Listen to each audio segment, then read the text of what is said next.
Towson, Baltimore, and WNST.net. This is a treat. I have used 2019 as a year to sort of reconnect with some old pals of mine, and somehow across oceans and across time zones, this guy connected with me. Threw me a note last week and said, "Hey, Ness, what's going on, man? I'm coming to Baltimore, maybe." So Brian Rowsom has been my friend for about 20 years, and I don't even know how it all began. I think you walked into the radio station at some point. You were in Baltimore, and former NBA. Right. You know, it's still at our radio station from what Ray Bachman did. There's a screensaver of Michael Jordan dunking over you that they made the screensaver from. I think you're wearing a Pacer jersey. Might have been a Hornet, but I think it was Pacer jersey back in the day. How the heck are you? And where are you, man? You're like somewhere literally in Indonesia trying to pick some coffee up and bring it back for me, right? Yeah, Ness, it's good to hear from you. Good to hear your voice, number one, and I'm glad to be back on the air just talking to you for a minute. It's been a long time.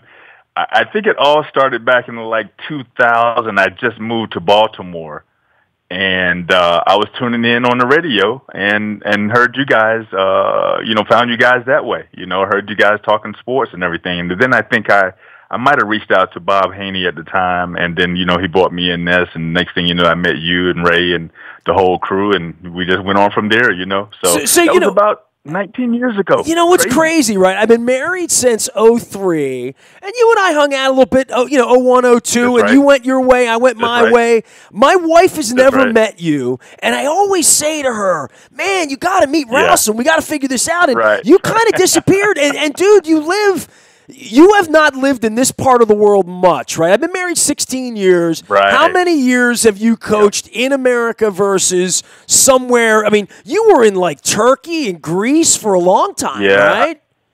I've been all over since leaving Baltimore. I was in the Middle East for, 7-8 years. You were in Qatar, right? For a period of time, right? Yeah, I was in Qatar. For a while. I went to Bahrain for a little while. Then I was in Japan for 3 years, and went to Vietnam last year, and now I'm in Indonesia.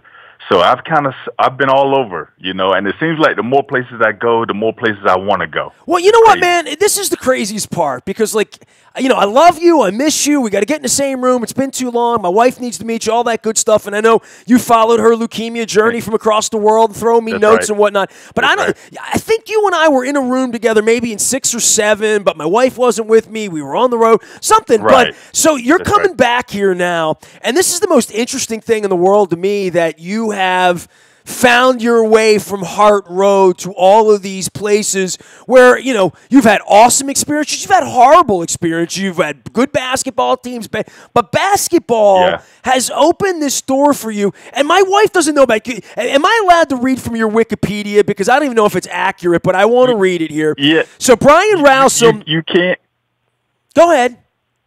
I was going to say, Ness, you can. I don't know how accurate it is, but you can definitely do that. All right, so here it is. So I just want to tell everybody who Brian is, all right? Because if you're not familiar with Brian, if you are, it's because he was on the radio with us here 20 years ago. 6'10". So the first thing you need to know about Rowsom is you never sneak into a room. And I think there's a whole different psychology about being 6'10" when you enter a room. There's nowhere you can sneak around in Bahrain or in Qatar where people don't see you. So John Ogden, has always sort of had that affliction as well. University of North Carolina at Wilmington, which makes you a Seahawk. Is that correct?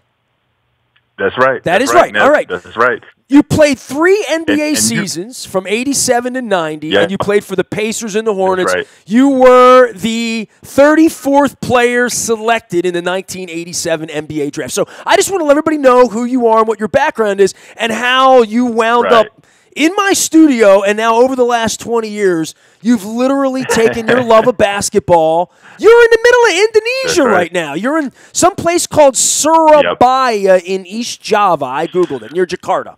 That's right.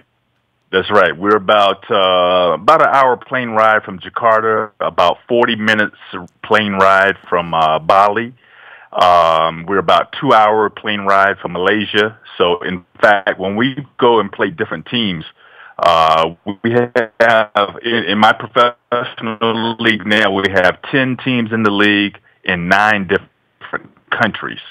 So we literally have to play. Our away games are literally in different countries every time we play. So we'll go to Malaysia to play. We'll go to Singapore, Vietnam, Macau, China, the Philippines. So we're all over Southeast Asia when we play our games.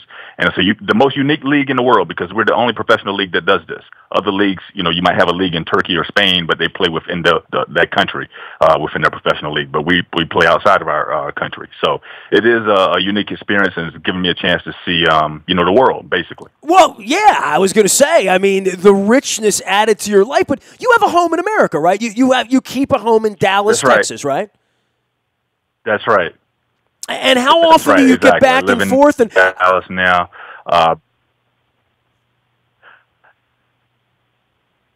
Well, we'll finish up here in about 6 weeks, and then I'll be off for the summer. So I'll be there from maybe April until August or September. So I'll get about 4 or 5 months. So, while I'm there, Ness, I'll be able to catch, some Texas Ranger games and things like that during the summertime. I get a chance to travel. I have to go out to Las Vegas in every July for the NBA Summer League and all the camps and clinics that go on out there. It's like a big reunion for us because, you see a lot of former players there, coaches, people that, that you network with, kind of like your Super Bowl when you go, do your radio broadcast from the Super Bowl sites is similar to that in Vegas during the summertime. So, I do get about 5 months at home during the summers, and I really enjoy it. And, it's a nice balance. I don't have the greatest connection with you, so I'll keep it short for now, and we'll do some more catching up. When you come in, I want to just sit on the couch and hear some stories, because I think the most fascinating part is how do you. And listen, I have no idea how you wind up with the Harlem Globetrotters, or how you wind up in an NBA Summer League, or how all the camps work. The basketball side of this is a whole different language, in the same way that any industry is. And obviously, I'm much more accustomed with the industry of the National Football League, and what goes into that. Obviously, the college pipeline with football and basketball in Maryland, and Major League Baseball. So that's what I keep up with. But getting these jobs, and how you wind up getting a job in Bahrain or in Turkey with leagues and stuff, this really is about networking, and it's about your desire to do this, right?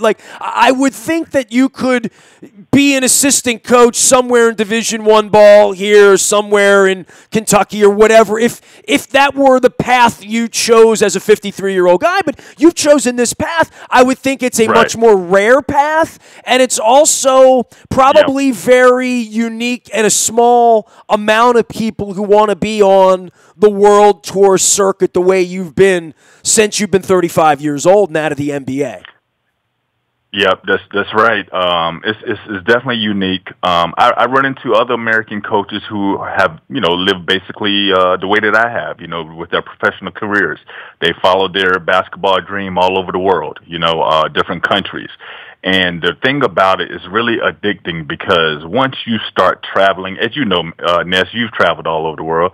Once you start traveling, it opens you up to so many more things. It broadens your horizons. You meet different people, different places. You eat different food, and it just makes you want to, consume even more of that. And that's the way it's been with me. Basketball is basketball, believe it or not, but, it's just really a fun thing. I'm able to teach younger players the game.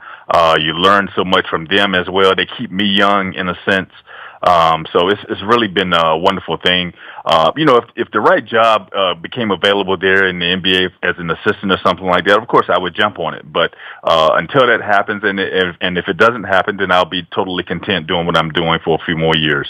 Brian Rowsom joining us here. He is in near Jakarta on the other side of the world, hence the connection issues from time to time. He is in Surabaya, which is near Bali. One of my dear pals from Bad with Names. I'm going to give a plug out to Jason Seamer, my pal, feeling the magic where he is. He was on mountaintops in Bali, and, people on this side of the world save up money. My son wants to go over to Thailand, and as you know, I'm obsessed with Australia, New Zealand, traveling in the Far East. I had an incredibly rich experience in Hong Kong and in Tokyo, and I want to get, I want to get back to that part of the world. It's such a long flight, and I would miss my cat, as you well know. But for you, and being there and choosing these places, or do they choose you?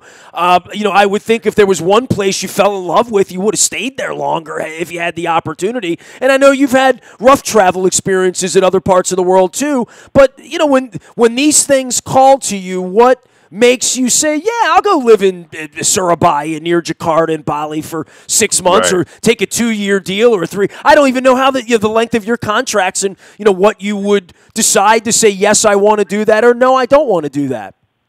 Right. A lot of times it's all those factors that you have to consider. Number one, I was looking at when this job became available, my agent, who's based in L.A., contacted me and told me about the team owner here in Indonesia. And so when I looked up the team, I saw the league that they were in and how unique it was. And that's what really made me interested from the beginning. I saw that there were 10 teams in 9 different countries. It gives you more exposure as a coach to different leagues and countries all at one time. Then when I flew down here this summer to meet with them, I really fell in love with the place. The people were very nice. It was very professional here. They have a nice arena here, nice fan base.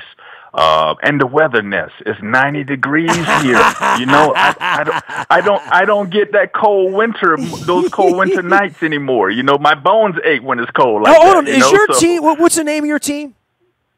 My team is the CLS Knights, KNIGHTS. So I just Googled something like, I see Pacific Caesar, Surabaya. Okay. So give it to me. Knights again? Knights? Right. Yep, it's going to be CLS Knights. Okay. So Knights. Hey, you got purple logo here. Look at that. Oh, absolutely. They got an Instagram page, all that stuff, Ness. You play in the all of our games are on YouTube. They're live. They're streamed live. Look at this. Hold ASEAN, right? Association of Southeast Asian Nations. Is that correct? That's it. The ASEAN Basketball League. That's the name of the league. ABL. ASEAN. ASEAN Basketball League. Okay. Absolutely. So I can look at like the standings, and I just want to see the standings so I can see like what countries, and sort of find the little flight chart, like you'd have on an airline, so I can look and see all this stuff. So Air Asia's a sponsor, Lei Ning. I'm looking at all this. Hey, these are all American players that play in here. These are all I know some of these names. You have a lot. You have a lot of them. You do have a lot of them. In fact, one of my best American players is from Washington, D.C., Maxie Esho. He went to the University of Massachusetts, Ness, and I think he came out about 5 or 6 years ago. So he's kind of a local product for you guys out of D.C. So he's one of our best players. Look at this. You play in Macau. Tell everyone about Macau. I don't know. I didn't need a scouting report on the Black Bears. I'm just talking about you spend some time in Vegas and then you go to Macau, right? It's like a whole different thing, right? That's right. It's the Las Vegas of Asia, basically. It really is. And not only that, they have on every now and then, on occasion, they'll have professional boxing matches there. I think Manny Pacquiao has. I don't have a lot of regrets in life, but my wife and I were in Hong Kong, and there was like a little boat that took you to Macau, and it was $100, $150. It wasn't a lot of money, and it was just sort of like, hey, you want to get on a boat and go to Macau for the night and, run around? And we were like, yeah, we're in Hong Kong. We're in Kowloon. Let's just stay here. It doesn't suck here. It's Hong Kong. It's awesome, Why do I need to get on a boat and go to the Vegas and on the river, And so we didn't go. And, I beat her up a whole lot more about Chile than I do about that. So all these years later, she makes chili, like bean chili with turkey, chickpea chili. Yes. And every time we're eating the chili, I'm like, this chili's really good, but probably not as good as that trip to Santiago that you turned down. Because we were at the airport in Buenos Aires. It's a true story, Brian. We're at the airport in Buenos Aires, and I have my credit card out, and I said to the woman at the airline, because we're flying back to Atlanta, Delta Airlines, and I said, listen, U2 is playing in Santiago tomorrow, and Journey and Bryan Adams were playing in Vina del Mar. You ever been there in Chile? I have not. I have not. It's on the coast. It's the wine coast in Chile. You talk about beaches and 90 degrees, all that. So I said to her, look, man, we didn't have a cat. We didn't have anything other than, like, jobs at home. We could have stayed another couple of days we wanted to. That's right. And I had the credit card out. The bags were there. We didn't check the bags to Atlanta. I said, just how much money would it be right now for the two of us to just go over to Chile for like 3 days or 2 days and fly home? And she gave me the number, and it wasn't an outrageous number. It wasn't in the thousands. It was in the hundreds, you know. It was one of those decisions where you're like, if I'm ever going to go to Chile and I'm ever going to get to Santiago and I'm ever going to see U2 play for 120,000 people, this might be the time. And we didn't do it. So that's a regret. So every time I eat a bowl of chili, I remind her of the trip to Chile that we didn't do. Or like when there's Chilean sea bass on the menu, I'm like, Chilean sea bass. I wonder if that comes from Santiago. You know, so I do one of those. So, I do that on Macau. So you've been to Hong Kong too, right? Is Hong Kong better than Macau? What do you think? Yes. I've been to Hong Kong. We actually play our last regular season game there coming up on March 22nd next month. But I did go there back in the summertime, and Hong Kong is very nice as well. As you know, you went there. But I tell you what, Ness, if you ever get a chance, I don't know if you've been yet or not. If you can make up for not going to Macau by going to Singapore. Now, Singapore, I could live there forever. I could ride out the rest of my life. Now, they got a lot of rules in Singapore. They got a lot of rules in Singapore. They do, but, you know, I think it's for the betterment, you know, because what it is, it just keeps it's no crime there. It keeps everybody kind of on the straight and narrow. You know, you go there it's relaxed, it's great weather. Your kids can play down the street without you having to watch them. You know, it's like, to me, it's like they took a piece of Hawaii and stuck it in Asia. You know, I really loved it. I really did. All right. Well, man, you know, I'm not here to argue with places you've been and I haven't been. So, right? I mean, that's just me. That's just me now. You know, so. Hey, I'm just saying, man, the world's falling apart. Everybody's got an opinion on everything. The one thing I like about your opinion is you've been there, you know, so at least, you know, if you've been there, you're allowed to talk about it. Brian Rowsom is here. He was the 34th pick of the NBA draft in 1987. He's been my friend for about 2 decades. He's a very tall man, and he's a guy that my wife has never met, that we haven't been in the same room, but one time, I think. Meet. So we got to get together. I want to bring in, I want to hear about all of these places. Can you do me a favor? Like, your Wikipedia sucks. I don't mean to be rude, but like, we need to get all of the Qatar, Bahrain, Japan, Vietnam, and you're much more interesting than your Wikipedia, Brian. You really are. Does it still allow you to go in and edit that? Because I haven't been on it in a while. Can you still go in and edit it yourself? I need you to edit the years you've been a coach. You need to write a bio, man. I mean, you need to put the pictures up of you in Singapore eating something good, right? You know, and with your players and the coaching thing you're wearing. By the way, a lot of the pictures of you coaching are a little more informal. Do you like wear a suit and stuff? Are there places where? Yeah. I do, Ness. In fact, let me tell you this.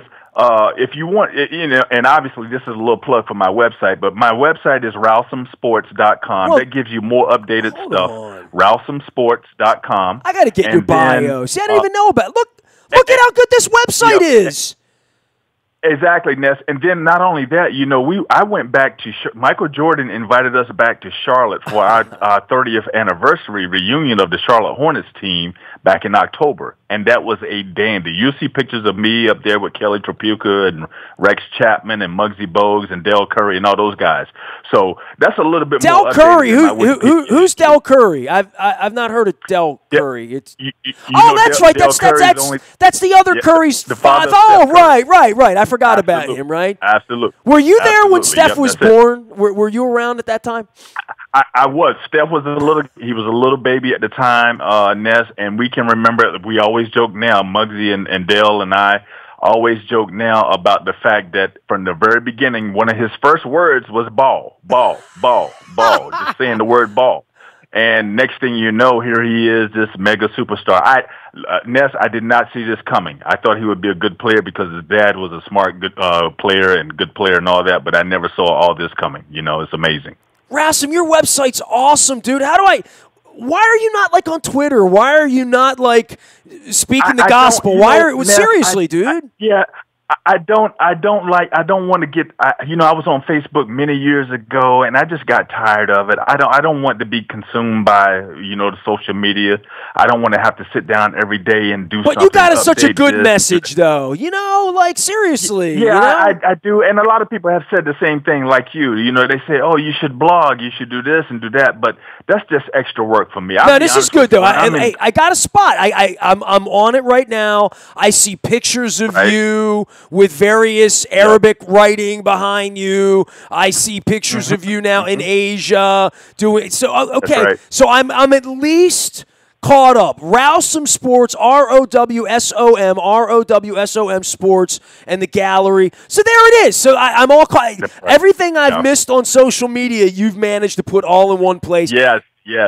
Yes, you can always find it there, Ness. And, one of these days I might jump back on and get Instagram or Twitter or something like that. But right now, usually I don't even mess with it. I'll be honest with you, Ness. Look at this. You've even got the WNST logo on your website. Isn't that sweet of you? Look at that. Yeah, Ness. I gave you guys a shout out. You guys were good to me. Man, my logo's higher up than the Charlotte Hornets or than the Indiana Pacers. I mean, that's crazy. Well, you know what, Ness? I'll have my webmaster who is based in Spain. I'll have him to go in and redo that. Where is he in Spain? Where in Spain? Is he in Barcelona? He's in Barcelona. I got to have lunch with him. I'm going to Barcelona next month. We're meeting. So you talk about it's a small world. So hear me out, Bri. So my wife's donor, the guy that saved her life, is currently in Essen, Germany, but he's from Dortmund, Germany, which is near Dusseldorf, Germany, which is sort of in the northwestern corner toward Amsterdam and toward Holland, right? So he saved her life twice. So we're now friends. And we haven't seen him in a year and a half, so we made it a pact with ourselves that this year we're going to see him.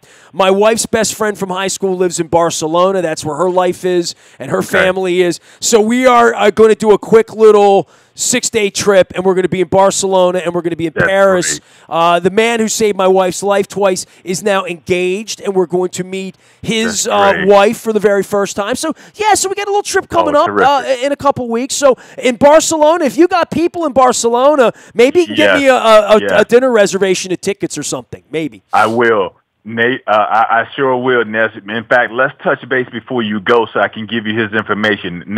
His name is Nathan Higgs. He's from North Carolina, and he played professional ball overseas many years and all that. Ness, he's about your age, late 40s. So young, in other words, young. He's a great guy. Yeah, exactly. He's a young, good-looking guy like you, Ness. That's it. You got it. So now he's been living over there for like 15, 20 years, so he knows everybody and everything over there.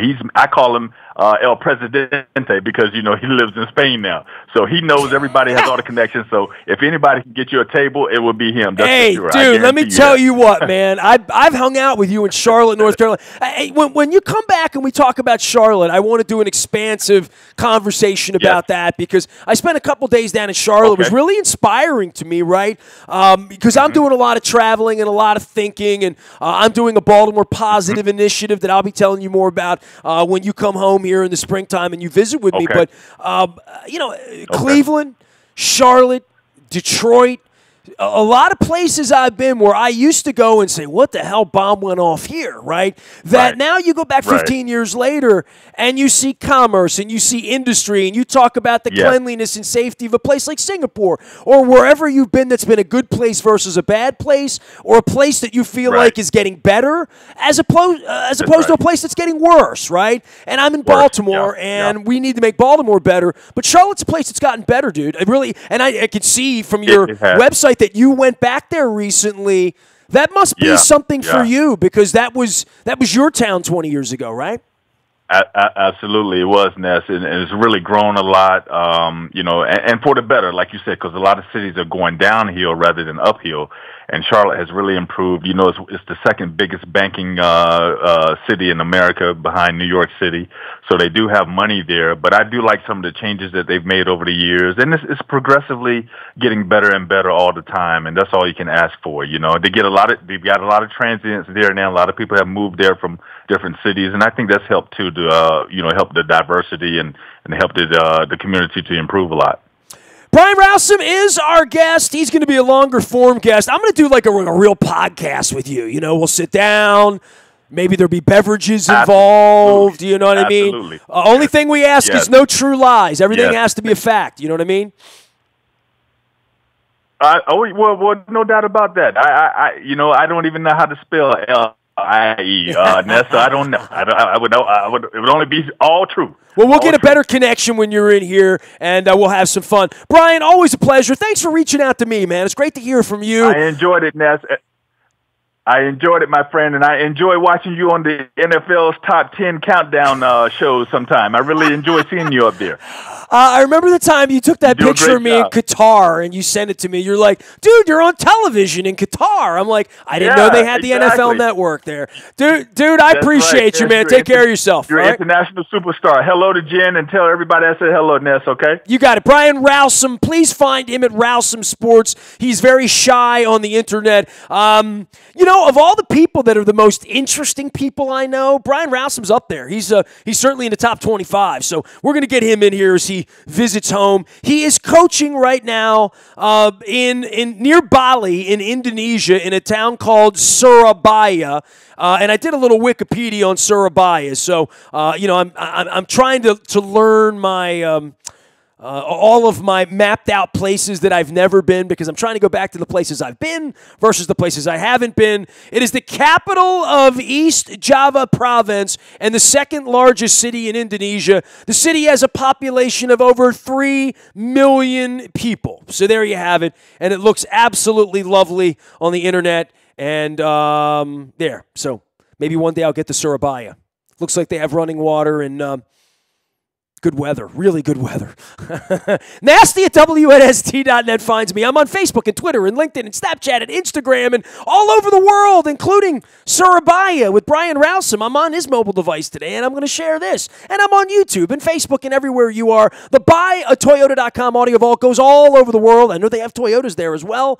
You can learn more about everything we do in the BuyAToyota.com audio vault at WNST.net. I am Nestor. Nasty at WNST.net finds me. I am a very available individual. We are WNST.net, AM 1570 and WNST Towson, Baltimore, and we never stop talking Baltimore sports.